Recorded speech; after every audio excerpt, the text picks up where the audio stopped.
আজকে আমি কাঁচা ছোলা দিয়ে কচুর ডান্ডি রান্না করব। এই কাঁচা ছোলা দিয়ে চিনে কচু ডান্ডিটা আমি কিভাবে রান্না করব তোমরা প্রথম থেকে শেষ পর্যন্ত পুরো ভিডিওটাকে দেখতে থাকো। কাঁচা ছোলা দিয়ে আমি কিভাবে আজকে কচুর ডান্ডিটা রান্না করব। তার জন্য দেখো গ্যাসে আমি একটা কড়াই বসিয়ে দিয়েছি। কড়াইয়ের মধ্যে কচুর ডান্ডিগুলোকে আগে ভাপ দিয়ে নেব। দিয়ে পরিষ্কার করে 2-3 বার করে জল পাল্টি ধুয়ে নিয়েছি। আর এই কচু ডান্ডি আমাদের বাড়িতে কাটতে হয় না, এখন হলো বাজার থেকে কেটেই কিনতে পাওয়া যায়।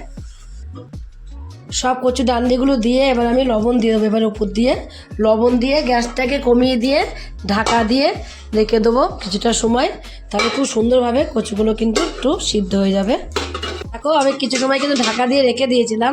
ঢাকা দিয়ে রেখে দিয়ে এবার আমি ঢাকনাটাকে তুলে একটু নাড়াচাড়া দিয়ে নিলাম। দেখো একদম কিন্তু গলে গেছে কত সুন্দরভাবে। এবার আমি নামিয়ে দেবো। নামিয়ে একটা ঝুড়ির মধ্যে নামাবো, তাহলে জলটা কিন্তু ভালোভাবে ঝরে যাবে। আমি কচু শাকটা তো নামিয়ে দিয়েছি। কচু শাক বলো ডান্ডি বলো, ডান্ডি, এটা কচু শাক না ডান্ডি। নামিয়ে দিয়েছি। নামিয়ে দিয়ে গ্যাসে কিন্তু আবারও দেখো কড়াইটা বসিয়ে দিয়েছি। এবার তেল দিয়ে দেবো।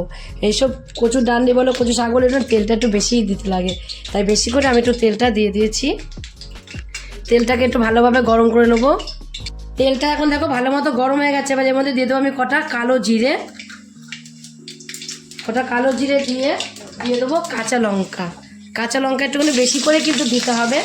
দেখো কাঁচা লঙ্কা, আর তোমরা যে যেরকম ঝাল খাবে তোমরা সেরকম কাঁচা লঙ্কাটা দিয়ে দেবে। তারপরে দিয়ে দেবো কচুর ডান্ডিগুলো নামিয়ে রেখে দিয়েছিলাম, সেই কচুর ডান্ডিগুলোকে দিয়ে দেবো। একটু ডান্ডি বলো শাক বলো খাওয়া যে এতটাই উপকার শরীরের পক্ষে, যাদের শরীরে রক্ত নেই একদম, তারাও কিন্তু এটা খেতে পারো। লবণ দিয়েছি অল্প করে, আর অল্প সামান্য একটু লবণ দেবো। এবার আমি বললাম না লবণ দিয়েছি আগে, আর অল্প করে একটু লবণ আমি এর মধ্যে দিয়ে দেবো। আর দেবো হলুদের গুঁড়োই দেবো। আর কোনো কিছু মশলা আমি এর মধ্যে দেবো না, শুধু লঙ্কা চিরে কচু শাকটা রান্না করছি, কোনো মশলা ছাড়াই। কচু শাকই বারবার বেরিয়ে যাচ্ছে। কচু শাক বা ডান্ডি, আমরা কচু শাকও বলি ডান্ডিও বলি। কচুর যেহেতু কচু ডান্ডি বা শাক সেটাই বলে দিই আর কি। দেখো এবার আমি একটুখানি এইভাবেই কিন্তু গ্যাসটাকে কমিয়ে দিয়ে নাড়তে থাকবো। এক ফোঁটা যেন জল এর মধ্যে না থাকে, একদম পুরো শুকনো করে ফেলবো। শুকনো করেই কিন্তু রান্না করতে হবে। জল থাকলে গলা ধরা ভয় থাকতে পারে, আর এইভাবে রান্না করলে গলা তো ধরবেই না। আর এর মধ্যে দিয়ে দেবো এবার আমি কটা কাঁচা ছোলা ভিজিয়ে রেখে দিয়েছিলাম, কাঁচা ছোলাটা দিয়ে দেবো। ছোলাগুলোকে সব দিয়ে দিয়েছি। ছোলাগুলোকে দিয়েও কিন্তু এইভাবে নাড়তে থাকবো। আর এই নাড়তে দেখবে খুব সুন্দরভাবে কচুটা রান্না হয়ে গেছে। কচুর ডান্ডিটা, এই কচু এইভাবে রান্না করলে কচুর ডান্ডি তোমরা এক থালা ভাত খাবে। যারা কোনোদিন খাওনি তারা এইভাবে একদিন রান্না করে খেয়ে দেখবে, গলা তো ধরবেই না, একটা ফোঁটাও গলা ধরবে না। এর মধ্যে এবার লাস্টে নামানোর আগে কী দেবো দেখো, নামানোর আগে এখানে আমি চিনি নিয়েছি। চিনিটা কিন্তু অবশ্যই তোমরা দেবে, যতই লঙ্কা চিনি রান্না হোক না কেন। মিষ্টিটা তোমরা যে যেরকম খাবে সেরকম কিন্তু দিয়ে দেবে। অনেকে কিন্তু মিষ্টি পছন্দ করে না, পছন্দ যারা না করে তারাও কিন্তু অল্প একটু হলেও এর মধ্যে চিনি দিতেই হবে। চিনি বা গুড়, তোমরা গুঁড়ো দিতে পারো এর মধ্যে। অনেকে চিনি খায় না, তারা গুড়টা দিয়ে দিতে পারো। চিনিটা দিয়েও কিন্তু দেখবে একটু জল জল ভাব চলে আসে। তার জন্য একদম কন্টিনিউ এভাবে নাড়তে হবে, নিচে যেন লেগে না যায় সেইভাবে কিন্তু নাড়তে হবে। একদম অল্প সময়ের মধ্যে এত সুন্দর একটা রেসিপি রান্না হয়। চিনি দেওয়ার পর এক্সট্রা জল বেরিয়েছিল একটু। লবণটা কিন্তু চেক করে নিতে হবে। লবণ দিয়েছি আমি 2বার দিয়েছি, কিন্তু একদম অল্প অল্প দিয়েছি। লবণটা একটু কম হয়েছে বলে আর একটু লবণের মধ্যে দিয়ে দেবো। একটু লবণ ছড়িয়ে দিয়েছি। ছড়িয়ে দিলে আর একটু নাড়াচাড়া করে কিন্তু দেখো আমার একদম কমপ্লিট হয়ে গেল কচুর ডান্ডি রান্নাটা। আমাদের নবদ্বীপে প্রচুর লোকে কোনো বাড়িতে অনুষ্ঠান হলেই কিন্তু এটা হবেই, এই রেসিপিটা।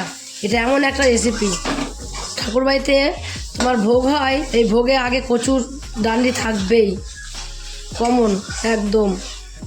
কোনো মশলা দিইনি, মশলা ছাড়াই কিন্তু রান্না হয়েছে। এত আমার মেয়েরা তো এই দিয়ে আজকে ভাত খাবে সব বাড়িতে, আর কোনো কিছুই খাবে না।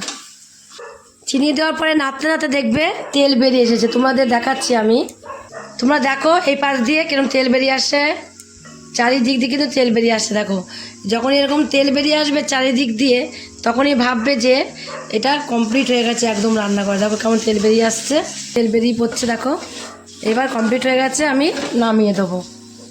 তোমরাও কিন্তু ঠিক আমার মতন এইভাবে একদিন এবার কচুর ডান্ডি বাজারের থেকে কিনে খেতে পারো।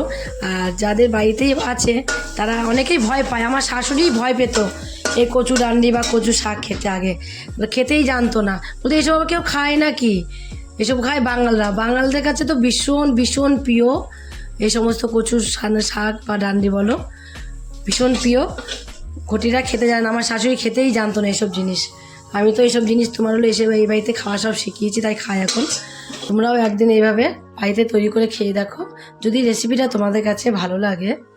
তোমরা যদি ফেসবুক থেকে দেখো, ফেসবুকের পেজটি ফলো করে দেবে। যদি ইউটিউব থেকে দেখো, ইউটিউবের চ্যানেলটি সাবস্ক্রাইব করে দেবে। পাশে থাকা বেল আইকনটিটা প্রেস করতে ভুলবে না, তাহলে নতুন নতুন রেসিপিগুলো তোমাদের কাছে তাড়াতাড়ি পৌঁছে যাবে। আর আমার চ্যানেল যদি নতুন বন্ধু হয়ে থাকো, সাবস্ক্রাইব করেনি, প্লিজ সাবস্ক্রাইবটা করে দেবে। সবার আগে তোমাদের কাছে নোটিফিকেশন ঢুকে যাবে। ছোট্ট করে লাইক করো, কমেন্ট করো, আর এখানে শেয়ার করো। নমস্কার বন্ধুরা, দেখা হবে আবার পরের রেসিপিতে।